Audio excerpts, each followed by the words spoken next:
Welcome back to Conversation with Buddy. I'm your host, Buddy Puckett. Thank you so much for being here on this Friday morning.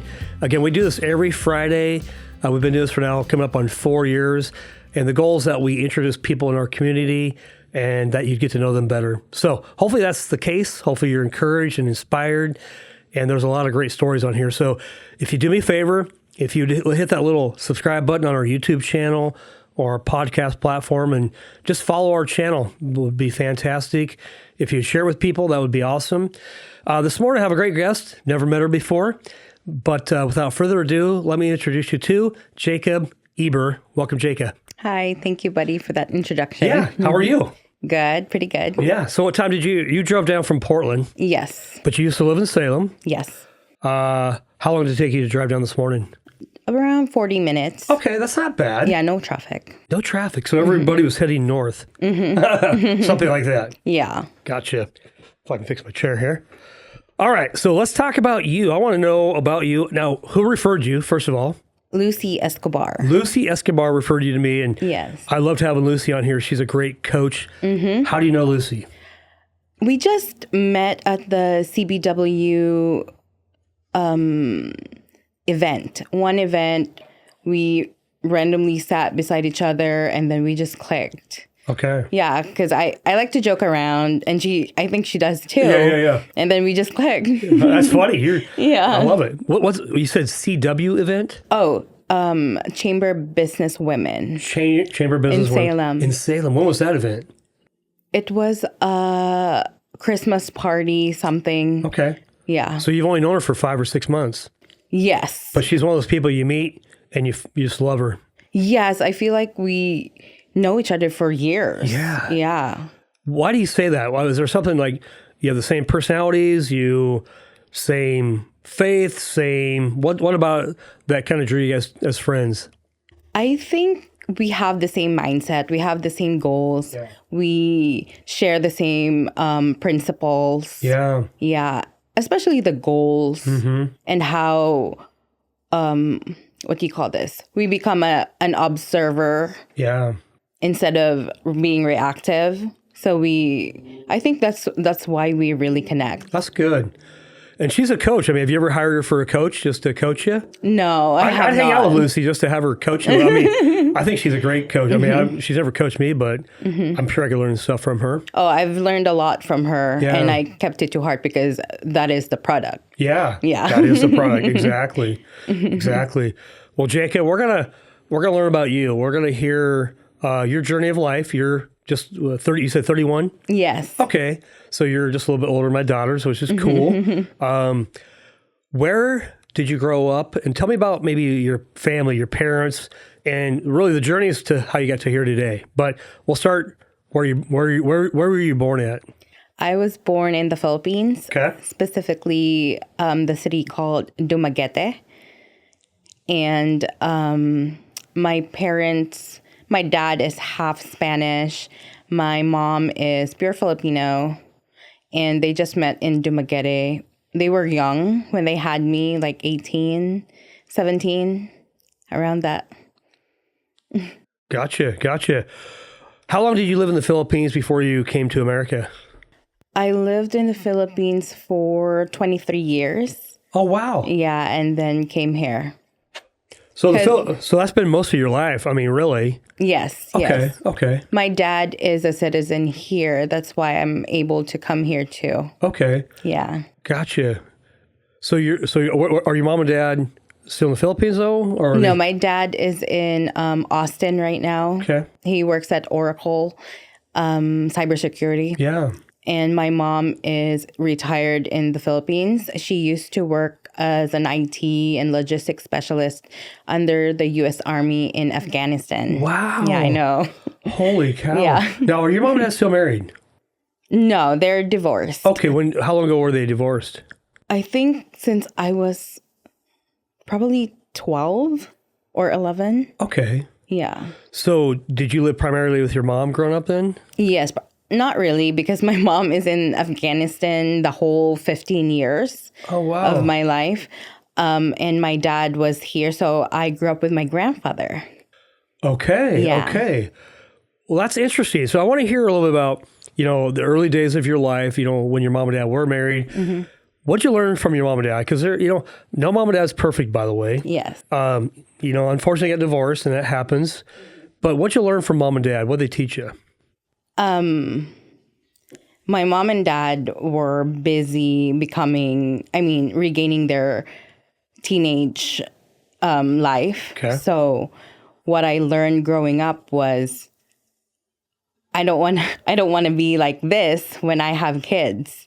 I want to treat my kids like this when I have kids. Yeah.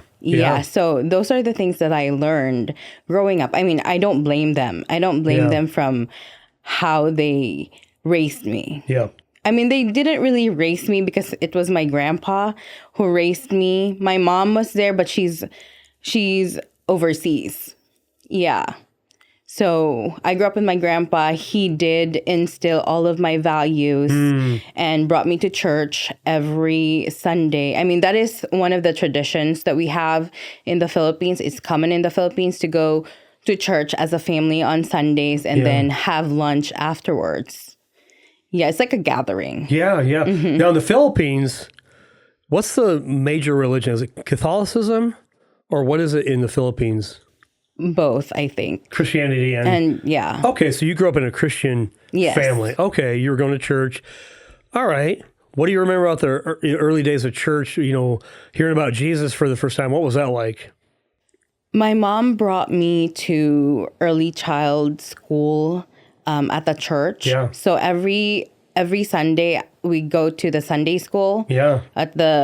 It's like a room, and then the parents go to the service and they drop us off. Sounds very familiar. Yeah. Yeah. So that's where I grew up. I learned Jesus. I learned faith. Yes. I learned Jesus. I'm writing that down. I like that. That's the best thing to learn, wouldn't you say? What was that? Sorry. To learn Jesus, that's the best thing to learn. Oh, yes. Gotcha. Okay, so how old were you when mom and dad divorced? 11, 12. Okay. What was that like? Was that hard? For me, no, because I get to have 2 sets of allowances. That's how you saw it. Yeah. So there's a positive spin on things. Me. Okay. Yeah, it benefits me because they don't communicate with each other like, oh, I gave her this. You don't have to give her. No. You work the system. Yeah. But your mom and dad were really focused on their careers. Mm-hmm. It sounds like, right? Yeah. Did you feel alone? Did you have siblings? What was that like? Oh, okay. So the setup is my grandfather's house that is like a common house. In the Philippines, they tend to live in one big house. Like, even though if you have a family already, they tend to live in one big house.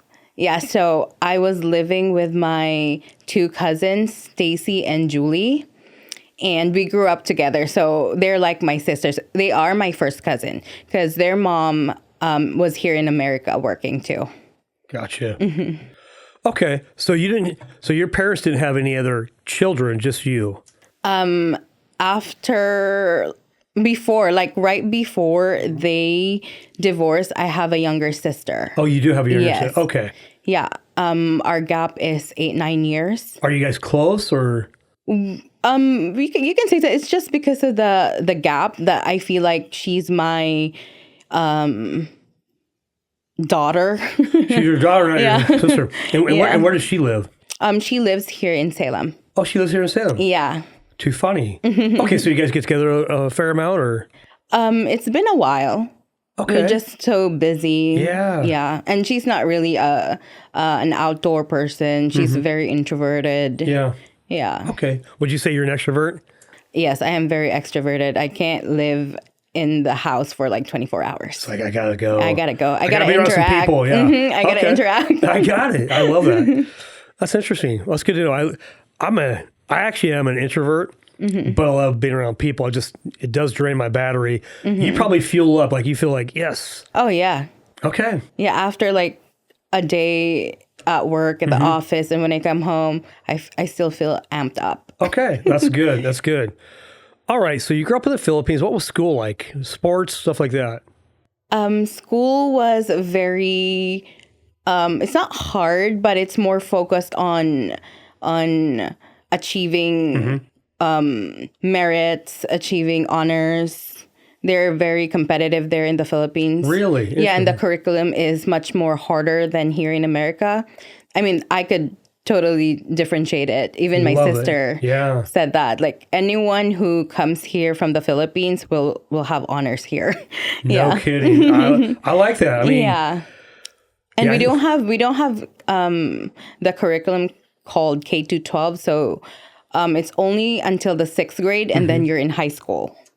Interesting. Yeah. So 4 years in high school and then college. Okay. Yes. And did you go to college? Yes. It's pretty common in the Philippines to finish college. Yeah. Really? What type of college, what type of degree do you have? My first degree is Bachelor's of Science in Information Technology. Wow. Yeah. IT. Yeah, I was inspired by my mom and dad. Yeah. So your mom and dad had a major effect on you. Yeah, I mean they made great money before. Yeah. So I was like, oh, I want to have good money too. Yeah. So you're kind of driven, was what I hear you say. Would you say you're driven? Yeah, you can And say yeah, it's that. nice to make good money. That's fine, but you're also just driven. Okay. So you said your first degree was in IT. What about your second degree? My second degree is Bachelor's of Science in Biology. Wow. Following up with my grandfather's footstep. My grandfather is a doctor, medical doctor. Okay. Okay. He specializes in internal medicine. Yeah, but he passed away 2023. Wow. But that was hard. Yes, it was really hard because I couldn't go home yet at that time because I was in school here in PSU. Okay. Gotcha. Yeah. Did you get your degrees here in America? No, it's in Silliman University. It is the first American school in Southeast Asia. Oh, wow. Yeah, so everything was credited because of that. No kidding. Sounds like you've done a fair amount of traveling too. Oh, yes. I like to travel a lot with my friends in the Yeah. Philippines.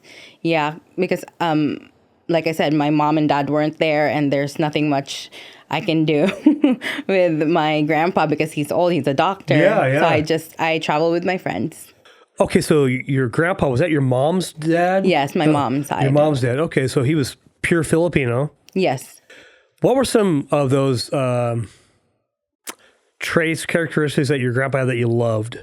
Oh, it's the generosity. The generosity. Like over generosity, because he tends to give a lot, not thinking about what's left for him. I like that. I like that. He's a giver. He's such a giver. Like, one of the things that I witnessed was that there was a patient who can't pay his, what do you call this? His fees. Yeah. So he brought my grandfather a live chicken and vegetables. No kidding. Yes. Little barter system. Yes, it's a trade. Yeah, yeah. Yeah. Okay. How old was your grandpa when he passed away? I think he was 78. He was 78. Okay, so at what age? Your mom and dad divorced at 12. At what age do you actually move in with grandpa, and why? Is it because your mom had to go to Afghanistan to Yeah, work? my mom went to not the Philippines, sorry, to the Afghanistan when I was 7 or 8. Okay. And that's when I lived with my grandpa. But our house, even before your mom and dad divorced. yeah, even before. So my grandpa's house is like 200 meters away from my mom's Oh, okay. house. That makes sense. It's like the family compound. It's a compound, yeah. It's a compound. So it's not like, okay. Yeah. Why did your dad move to America and leave you guys? His mom used to teach in Korea, in Spain, and then here in America. She's multilingual. Yeah. And then she got to teach here and resided here. And when my dad was still young, they had a chance to be a citizen here. Okay. Yeah. Gotcha. That makes sense. They just go to the Philippines to finish school. Yeah. Okay, so mom lives in the Philippines. Dad lives in Texas? Now Texas. Yeah. Now lives in Texas. How often do you get to see them? My dad, it's been like 2 years because he moved from Washington, Seattle. Okay. Yes, he used to work in Microsoft and he got fished to Oracle. Yeah. That's Yeah. probably a nice little promotion. Oh, yes, it was. He gets to have a free house too. Okay. Yeah. And so 2 years. And then my mom was just a year ago because I went to the Philippines last year, April. Yeah. How's it feel seeing your mom? You're an adult. Yeah, you don't see him quite as often. You've lived life. What's that like when you re-enter seeing your mom for the first time in a while? Is it welcoming? Is it like, hey, we picked right back up, or no, we gotta? We talk all the time over the phone, like FaceTime, video call. So it doesn't really. I mean, it's the physical. Like I can hug her. Yeah. I can touch her. Yeah. Mm-hmm. She can spank me. I mean, the phones that you can do FaceTime and stuff. How cool is that? Yeah, it's pretty cool. Yeah. So who are you closer with, your mom or your dad? My mom. Your mom. Why is that? Because I think because the communication, women tend to be good at communicating instead of my dad. My dad doesn't know how to communicate. So it was my job to communicate to him. But, I was young. Yeah. I didn't want to talk to my parents. Exactly. I want to talk to my friends. Exactly. Yeah. No, I would agree that women are way better communicators than guys. And I got it. Something I get to work on, But, well, that's cool. All right, so we're gonna dive into business a little bit. So you got your degrees. You decided medical route wasn't for you, but the IT route was. Is that right? Yes. What were those first jobs out of like college? What would that look like? After I graduated as an IT in the Philippines, I mean, before that, I figured out that I could sell my systems because my school bought my thesis project. And of course, because I am generous like my grandfather, I didn't have them pay. I just donated it in behalf of my mom. That's sweet. Yeah, because that was my mom's alma mater. Okay. Yeah. Okay. So that's what I did. And then I figured out, I can sell this to laboratories because in the Philippines, their record system are still papers. Yeah. Yeah, so if there's a fire, everything goes. Right. Yeah, there's no backup, like not in the cloud. So I made a system to automate everything. Yeah. Yeah, they can have a copy on file and hard copies as well. Yeah. Your business, I mean, you're an IT person. I mean, I don't have that gift, by the way. That's your gift. And we all have our own gifts, but God's really wired you that way. It sounds like you have a great opportunity to grow your business. So talk about that real quick.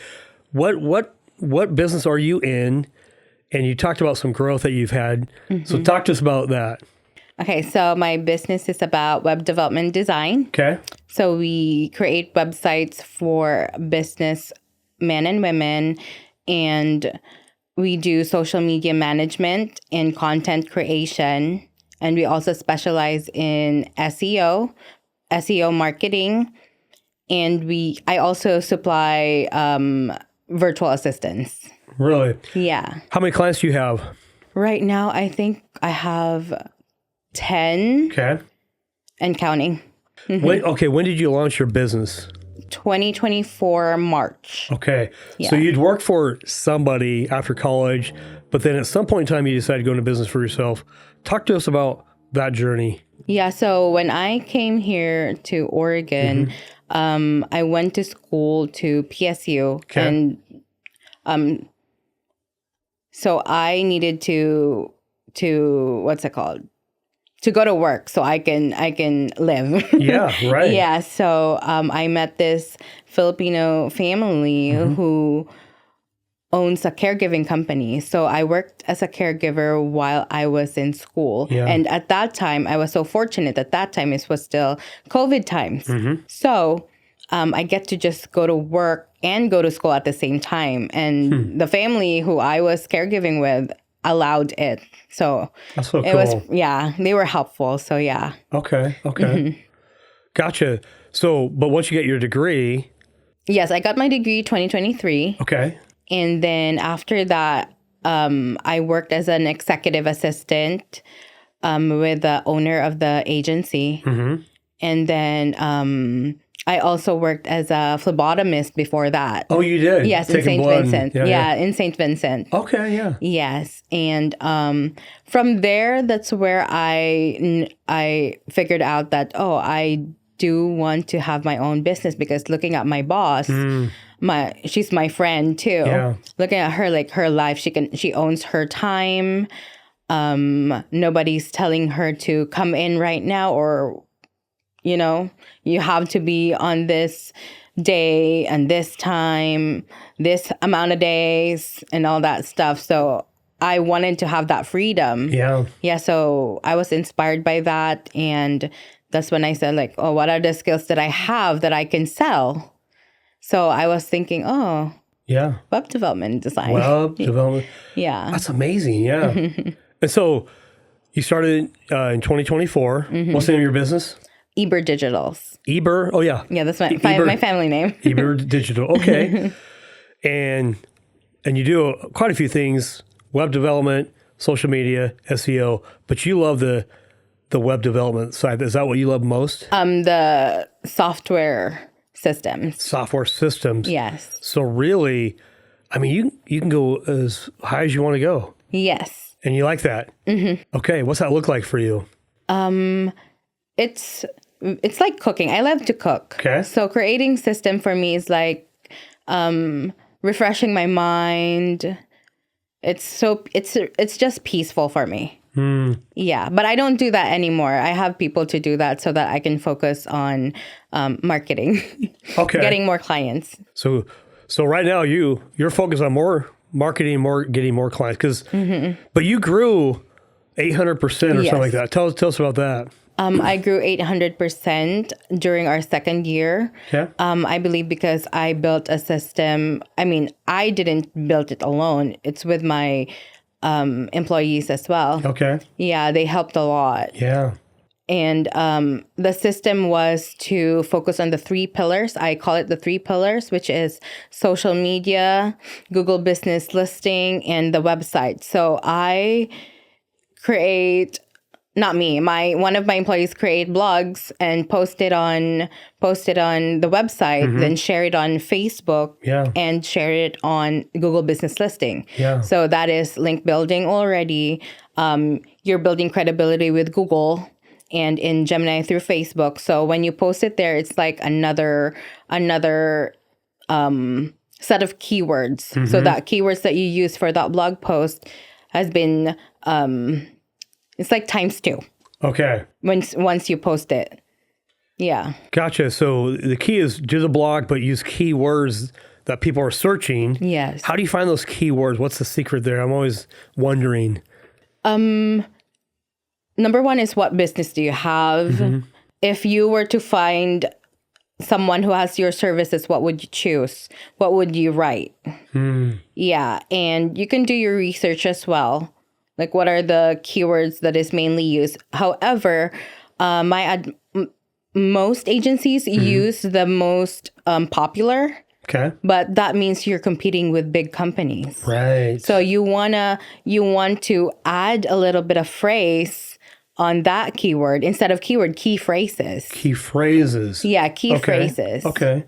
Or meta phrases, yeah.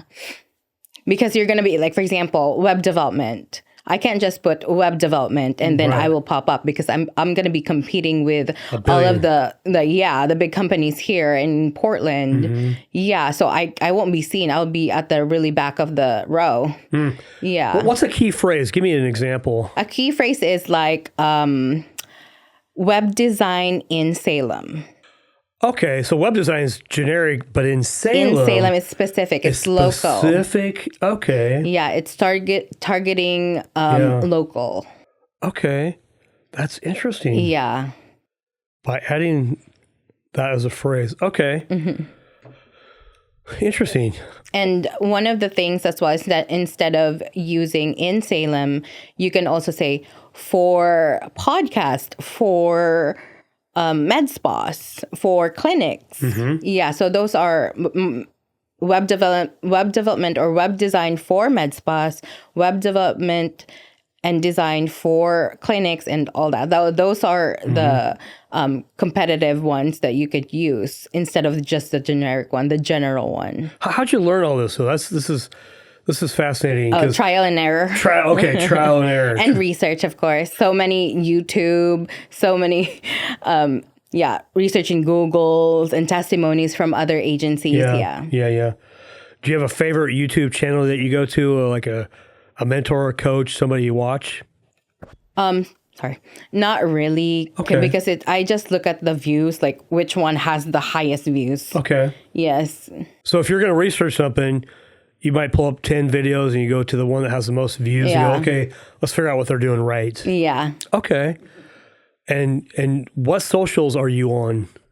All of the socials. All of them, just across the board. Yeah. Do you have a favorite one though? Not really. I mean, I don't focus on the social media. It's my Your team does all that. Yeah, my team does all of it. Yeah. Yeah, because for me, it's very stressful to create those stuff. Yeah. You wouldn't say that's your lane, is what you're saying? Yeah, it's not my lane. It's part of what you do. Yeah. But that's not your area. Yeah, I know the backs of it. Like, I know how to position. I know the strategy. Like, I was the one who figured out, like, oh, this is how we scale our business on the next week. So we analyzed the last week's analytics, which day is good for static posting and what time. So that's where we have it posted next week and the next couple weeks. Or if reels are not good for us, there's not giving any traction, then let's stop doing that yet. We can just reintroduce that later on and focus on what really works. How do you know if a reel's, how many views or likes do you have to get before you go, okay, that was a good one? Well, it depends on your past few months. Okay. Yeah. So for example, you started with 1,000 views for a month. Then you want to scale like a little bit, like 1,500, 2,000, 3,000. Yeah. Yeah. You can't really, what do you call this? Aim for high, super high, because it will easily bring you down. It will, yeah. Yeah. And for us, we do organic, everything organic, because not all agencies know this. They would promise most businesses that, oh, if you subscribe with us, you'll have 10,000 views in 1 month. However, that is paid ads. That is paid ads. So I want you to think, if you put paid ads, you use paid ads for a month, and then you stop because you don't have any funds the next month, it's going to go down. It's going to go down. And the paid ads didn't go to your target audience. Okay. That is because the last months or the last few months, you weren't posting anything that that matches your algorithm. Yeah. So my strategy is you post organically for at least a whole year. Okay. A whole year, and look at the analytics, look at the data that you have, and that's when you strategically use paid ads, so that once you do paid ads, it will show up to your target audience where they have the same algorithm with you. Okay. So it will convert. Okay. Yeah, because if you directly do the paid ads, do the Google ads, then you don't have a good algorithm. Then it's going to go to people who doesn't even need your services. You will see the views. There will be a lot of views from the paid ads. Yeah. But it's not reaching to the right people. Yeah. Interesting. Yeah. It's interesting to learn SEO and algorithms and which platform is the best. It's, I want to be on all of them as well, but it's a lot to figure out. So how big is your team? I have 12 right now, but we're scaling more as clients come in. Yeah. Yeah. 12 is a big team. How do you pay everybody? What do you mean? How do you pay? Well, hopefully the revenue is good enough to, everybody wants to make a salary or an hourly rate. Are these all full-time people? Yes, they are all full-time. Okay. And some of them are not here in America. They are in Dubai and Philippines. Are these virtual assistants by chance? They are. You can say they are virtual, but they're not virtual assistant. They are ITs. They have bachelor's degrees. Yeah. They used to work in HR. For my head, I have 3 heads. So one is the head of IT development. The other one is head of social media management and content creation. So that my executive assistant will just relay to the heads in order for them to relay it to their team. Mm-hmm. Yeah, so that I don't have to. I used to be the one to talk to each one of them, and I can't do that and market myself at the same time. So I just had to hire someone who I can trust. Yeah. You've actually figured this out. This is interesting. I'm just trying to learn. I've been in business for 28 years, and and when you start out in business, sometimes you're the only person doing the work. Yes. You A to Z. Then pretty soon you're like A to something P, and then pretty soon you're hoping to just get into your lane. But how'd you figure that out so quickly? Because I think you're young, and you also figured this out way quicker than maybe I did. Robert Kyosaki. Yes. Rich Dad, Poor Dad. Rich Dad, Poor Dad. Yeah. I think when he talked about the 4 quadrants. So, yes, you have a business, you're a business owner, but it's self-employed, or the other one, I forgot what's the other one. So it's like being self-employed, you do everything. Yeah. And I didn't want to do that. Right. I want to make my money work. Yeah. So in order for me to make my money work, to make more money, I hire people that is effective. Yeah. Yes. Yeah, you moved from an employee to self-employed to an investor, but then to being a business owner where you employ people and use OPM or OPE, other people's efforts. So you're smart. I read that book 20 years ago and I really loved it. Yeah. I looked at the quadrants, but I looked at it really from the real estate side. From real estate was you buy an asset like a rental and use the cash flow to buy your liabilities. That's the only thing I really took away. I'm reading a book right now called 24/7. What's interesting, it's a mortgage book. I'm in the mortgage industry, so I help people with financing.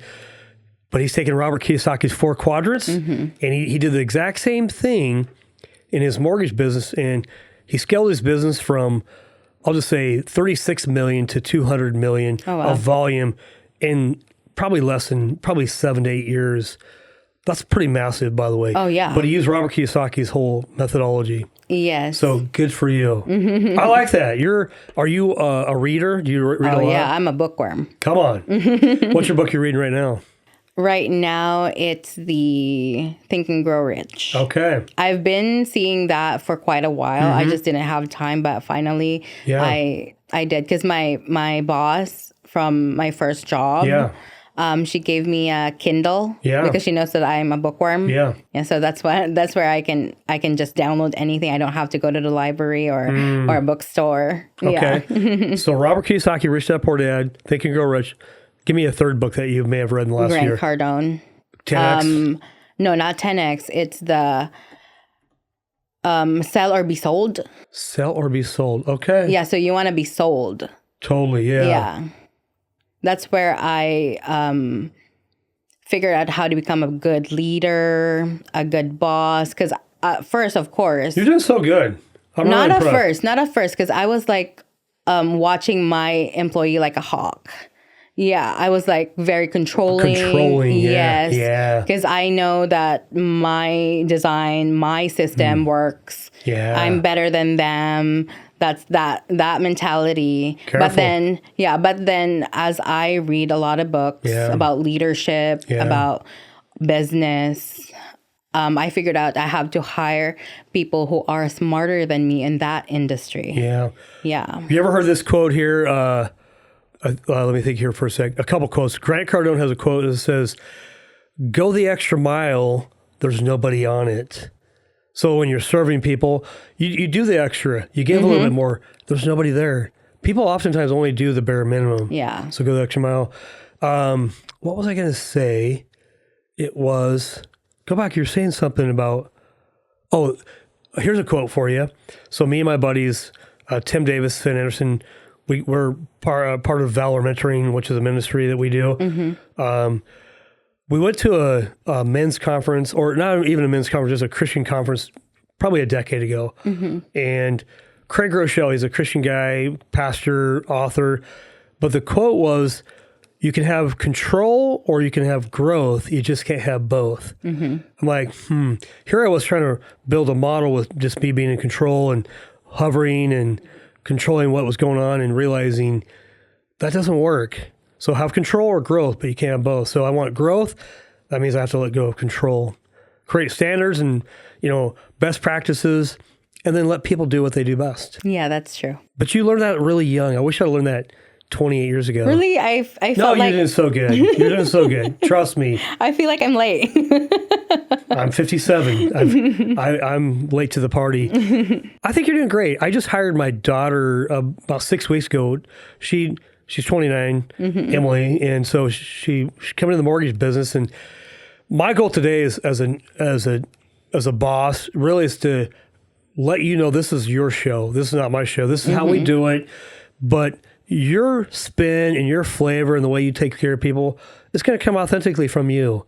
I wouldn't hire you if I didn't think you were great, right? And so really, my daughter just, she's different than me. And so it's fun to see her come into her own and do it her way, not my way. Because if I make somebody Did you struggle with that? What's that? Did you struggle with that? 0.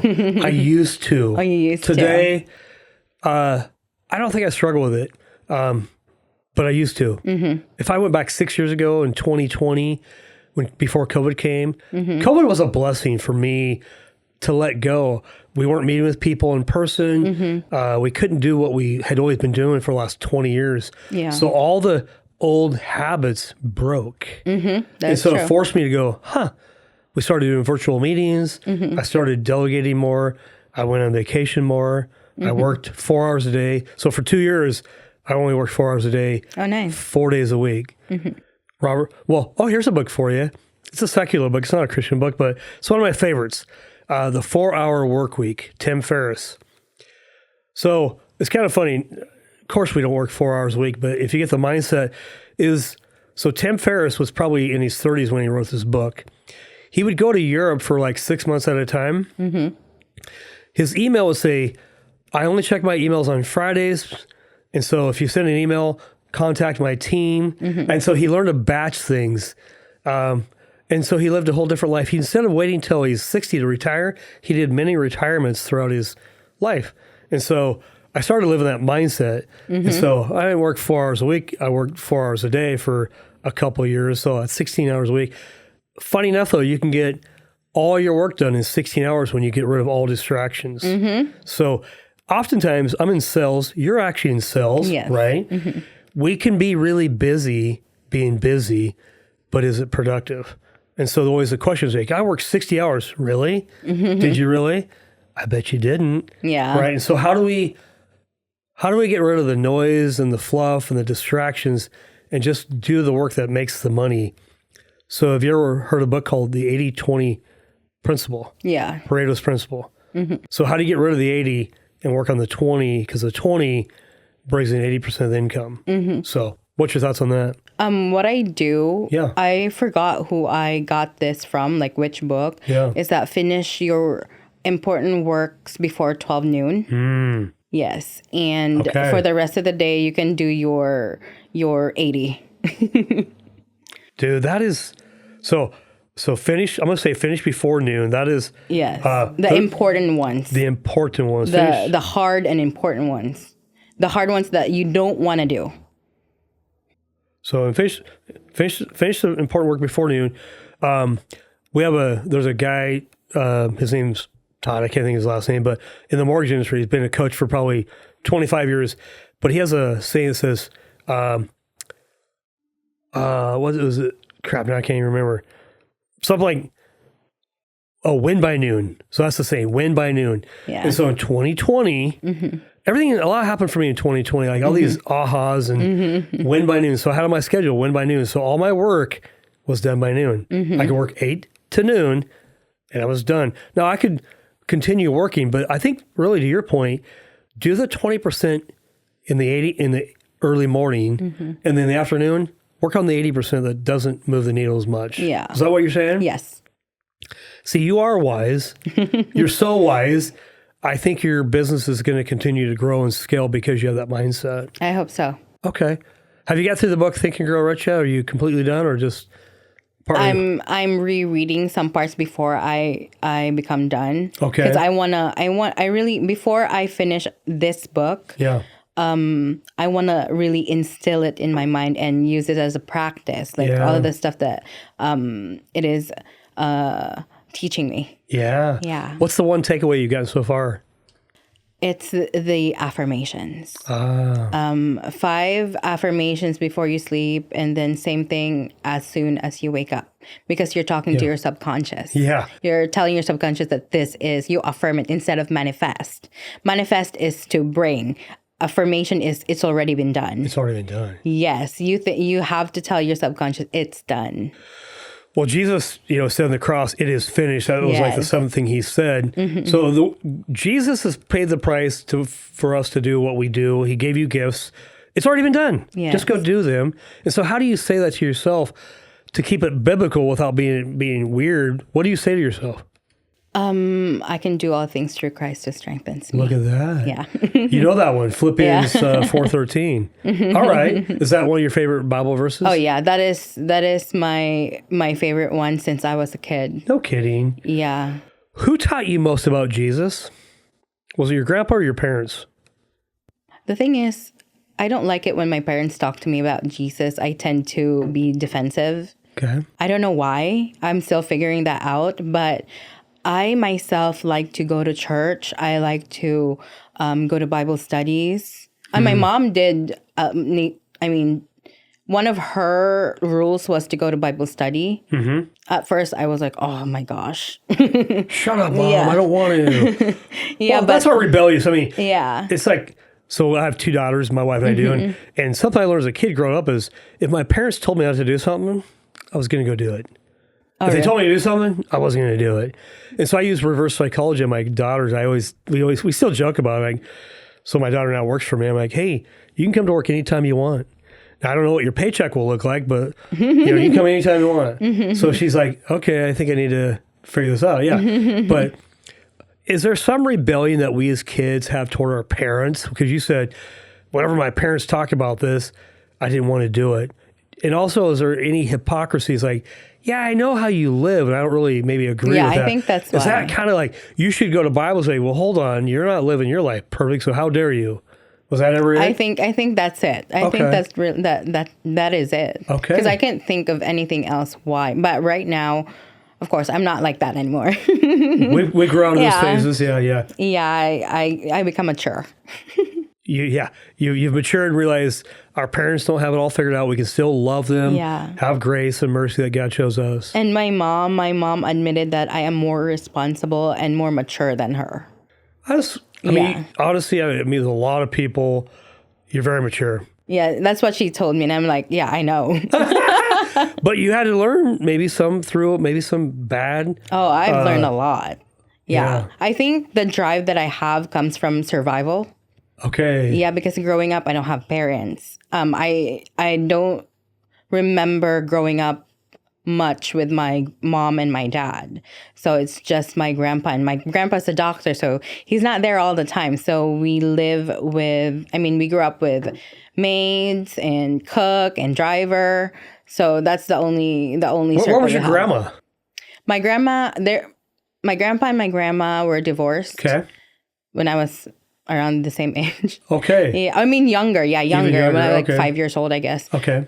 She's here in America. Okay. She's a citizen here. Yeah. Yeah. So my grandpa's in the Philippines. My grandpa's right here.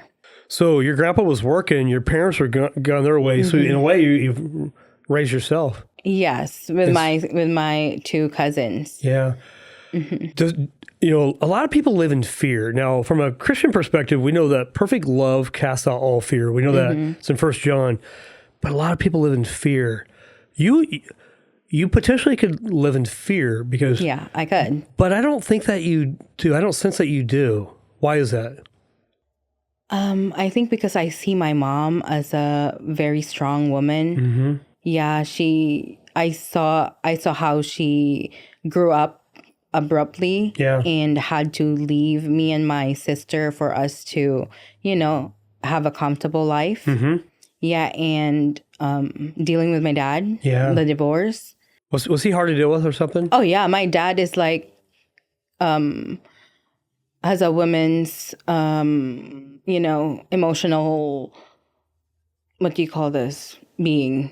My mom is more of the masculine. Okay. Yeah, my mom is very reserved, few words, so hard to penetrate. Yeah. Your dad's emotional. Doesn't even cry. My dad is the very emotional one. I think that's where I got my emotional side of me. Yeah. I mean, it sounds like you had a good blend, though. You're like your mom in a lot of ways because you're very driven. Yeah. But I think emotion's good. There's a saying that says, emotions are great stewards, but horrible masters. Oh yeah. So sometimes we allow emotion to run our lives. We're a mess. Oh yes. But we have to have emotion like, hey, I'm happy, I'm sad, I'm disappointed, I'm upset. I mean, I'm a person. So how do you deal with your emotions? With when I'm dealing with my family, Yeah. I just lose out of control. Okay. Yeah, but I learned now that I'm away, Yeah. just living with me and my partner, I learned to master my emotions. Yeah. That I am responsible of how I feel, like how I interpret what everyone is saying to me or trying to make me feel. Yeah, so if I want my day to be happy and perfect, I'm not gonna recognize the negativity of people. I'm gonna put on my shield. My shield is always a yellow aura around me from God, from heaven. Amen. Yeah, that's how I like to visualize it. That's so good. I'm a very imaginative person. Like I visualize everything. Like if you tell me a story, I will start visualizing it. Yeah. Okay. Yeah. Okay. So we'll probably wrap up here shortly. This is fun though. When do you think you came to know Christ? What was that journey like? Could you say that again? Oh, when you came to know Jesus. Oh, yeah. There's a lot of, I do have testimonies about Jesus. One of the testimonies that I will share is that when I was still in PSU and my mom and my dad was not supporting me, so I just supported myself. And there was one time where I need $10,000 in order for me to continue the school. It was for spring. And then I prayed so hard. I was crying and praying so hard. And then the next day when I saw the online, my financials online, it became zero. That's when the scholarships pushed through. Yes, so that was like a miracle for me. Yeah, because it was like overnight. Yeah. Like I was definitely like freaking out. Like, how am I gonna do this? Yeah. I want to finish this. This is my goal. Yeah. Yeah. And then overnight, it just happened. Just so happened. Yeah, and every time I was living paycheck to paycheck. Yeah. So it's so hard to stretch money, but I always tell myself like God will provide. God will provide. I believe that He will always provide no matter what. He's not gonna abandon us. He's never gonna abandon us. No, I agree with that 1,000,000%. God will always provide. Mm-hmm. But you have to learn the lesson first, though. Learn your lesson. Yeah. Well, if you don't learn the lesson, then you don't need to have faith. But we know that the Bible says that without faith, it's impossible to please God. So God makes us live by faith. Yes. God will provide. Well, really? Are you sure? Well, by faith, I'm going to believe that. Yes. And guess what? You're here today by His grace, right? Yeah. Yes. Man, that's so amazing. All right. So back to when you accepted Jesus. When? I think since I was younger. Okay. I was young because I grew up at the church. Yeah. And there's this summer school that we do all the theaters and stuff. Yeah. I think that was that was my community. God, Jesus gave me this community. Even though I don't have my mom and dad, like growing up, being in elementary school, like grade school, and having family days, I never had family days. Yeah. Wow. Yeah, so it was hard. Yeah. That's why I go to the church.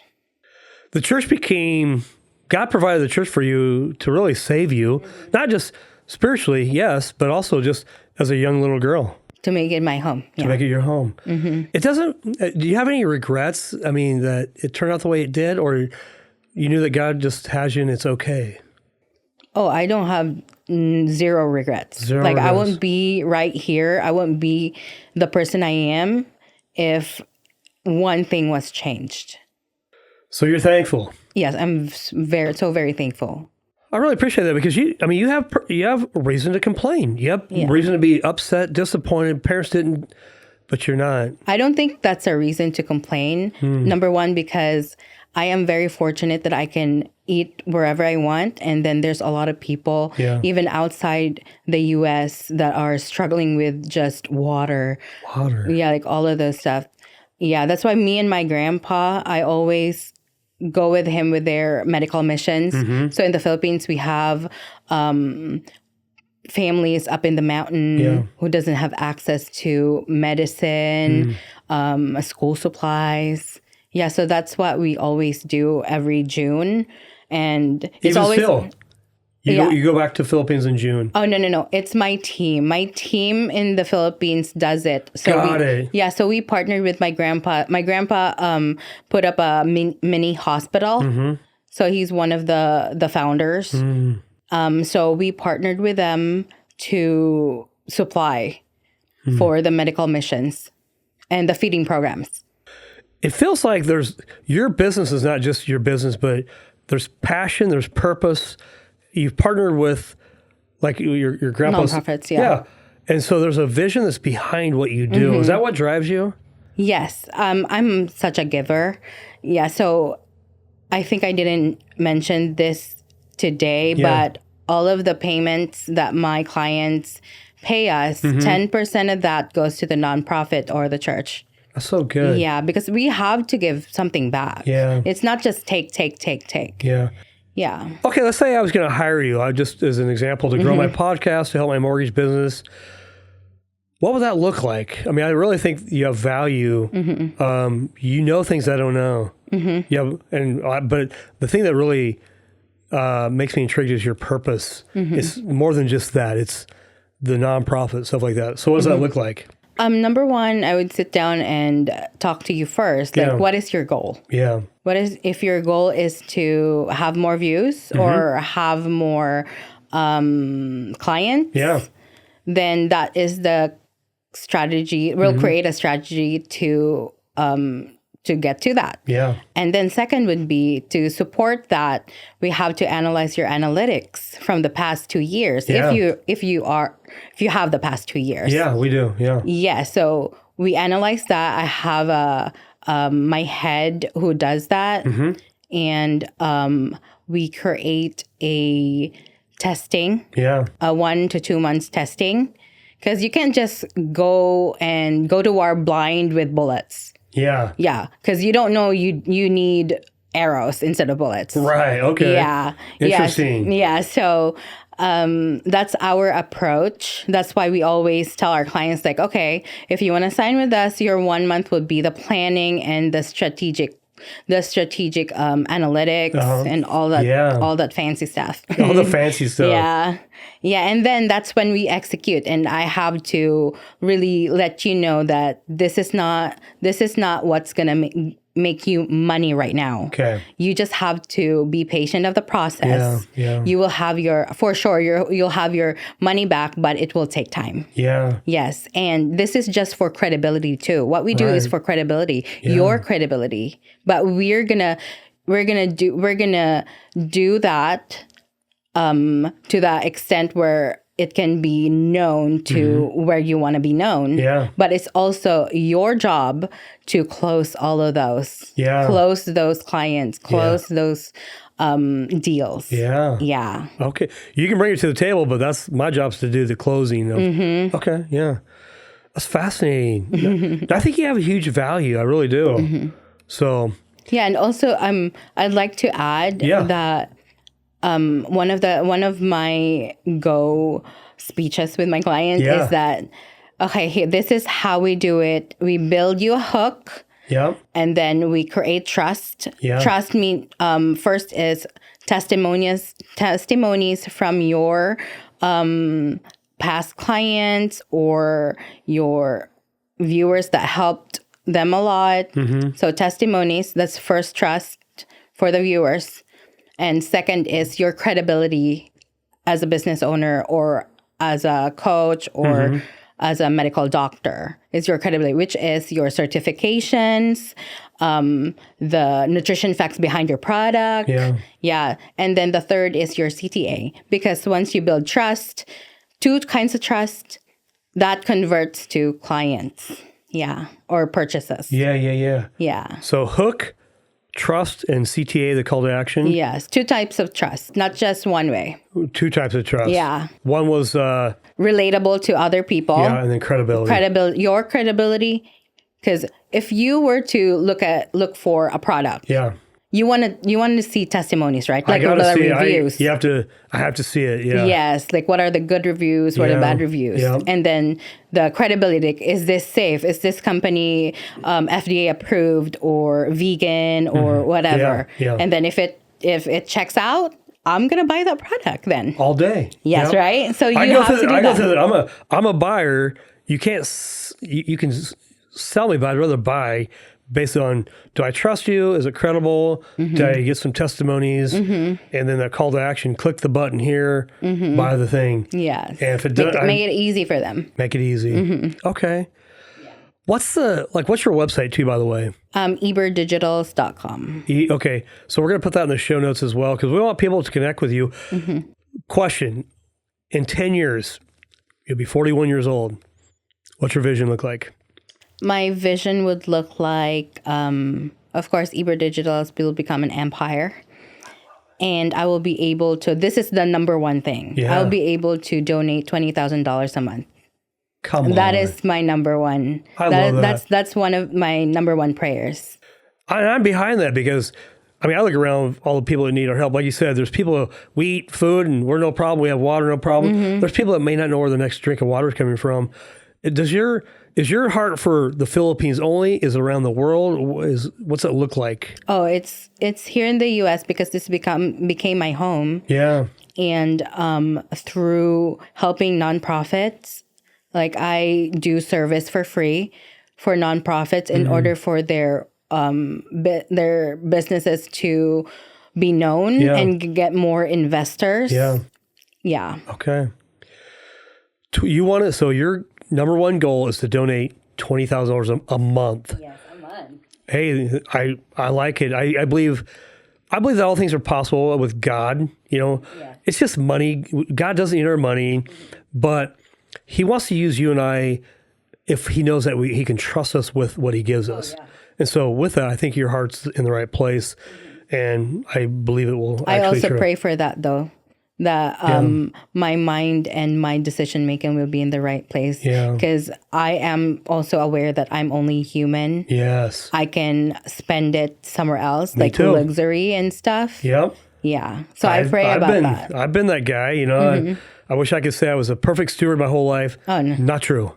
Yeah, me too. Lord's working on me still. So, hey, Jaika, I think this has been really fantastic. I really appreciate your story, and I really love this. I think I would probably figure out a way to hire you. We're going to talk more about this. Oh, yeah, for sure? No, I'm okay. 100% for sure. 'Cause I like, it's not just about helping me, but, I like purpose as well. If I make $1 billion and just keep it for myself, what good is that?